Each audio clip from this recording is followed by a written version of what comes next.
باقی جہاں تک فلسطین کا معاملہ، کشمیر کا معاملہ، فلاں کا معاملہ، ان معاملات کے بارے میں اچھی طرح سمجھ لیجئے کہ ایک نقطہ نظر یہ ہے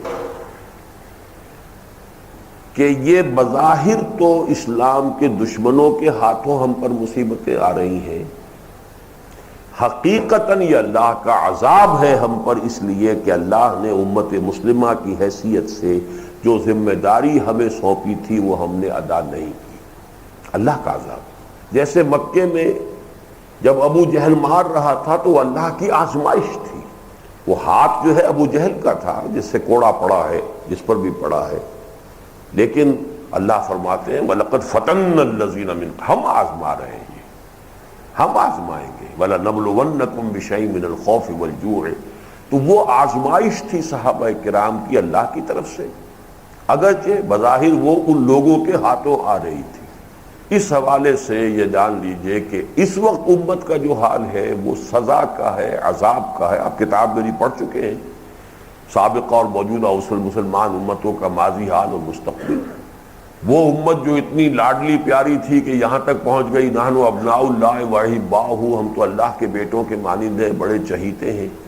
ان پر جو جو کوڑے پڑے ہیں اللہ کے عذاب کے۔ فَلِمَ يُعَذِّبُكُم بِذُنُوبِكُم بَلْ أَنتُم بَشَرٌ مِّمَّنْ خَلَقَ۔ ایسے ہی لاڈلے ہو تو تمہارے اوپر یہ کوڑے کیوں پڑتے رہے؟ کبھی اسیریوں کے ہاتھوں، کبھی نبوکڈنضر کے ہاتھوں، کبھی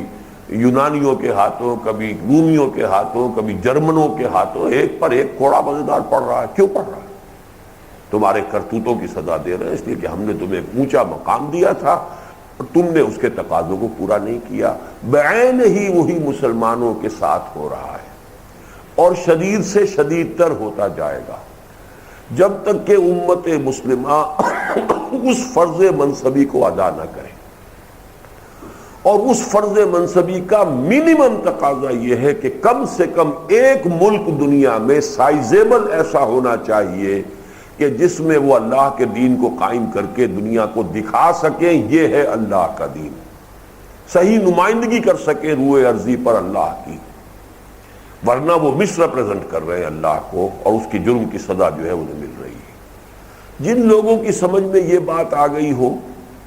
وہ تو اپنی ساری توانائی، ساری قوتیں، سارے اوقات جو بھی ہیں، ہر شخص کا اپنا دھندا ہے، اپنے بال بچوں کا پیٹ بھی پالنا ہے،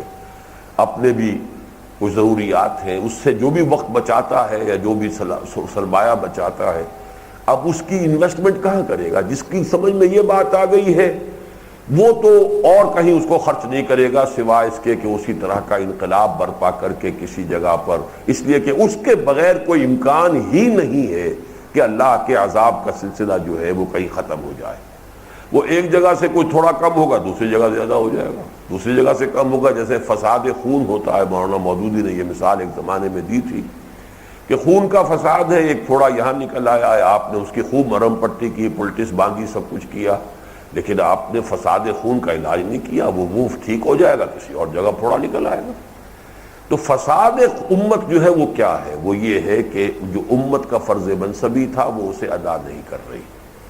تو جن لوگوں کی سمجھ میں یہ بات آ جائے ان کی تو لاجیکلی پھر ان کی ساری توجہ، ساری توانائیاں، سارے اوقات صرف ہونے چاہیے اس پر کہ گویا کہ اصل کیوریٹو ٹریٹمنٹ جو ہے اس پر مرکوز کریں۔ جن کی سمجھ میں یہ بات نہ آئی ہو، بڑی تعداد ایسی لوگوں کی جن کی سمجھ میں یہ بات نہیں آئی، وہ اگر مدد کر رہے ہیں تو بہت اچھا کام کر رہے ہیں۔ ہم ان کی کبھی کسی درجے میں بھی، چاہے وہ فلسطینیوں کی مدد کر رہے ہوں، کشمیریوں کی مدد کر رہے ہوں، وہ چیچنیا والوں کی مدد کر رہے ہوں، تو بہرحال پھوڑے کو بھی تو آخر کچھ نہ کچھ درد جو دے رہا ہے تو پلٹس باندھ کر یا کوئی اور اس کے اوپر ٹریٹمنٹ کر کے جو کم سے کم جو ہے جتنے درد ہو رہی ہے اس میں کوئی شدت میں کمی ہو جائے تو وہ برا کام نہیں ہے، کوئی غلط کام نہیں ہے۔ لیکن جن لوگوں پر پہلی حقیقت منکشف ہو گئی ہے وہ بھی اپنی صلاحیتیں وہاں جھونک دیں گے تو اصل کیوریٹو ٹریٹمنٹ کا تو کوئی بندوبست ہوگا ہی نہیں۔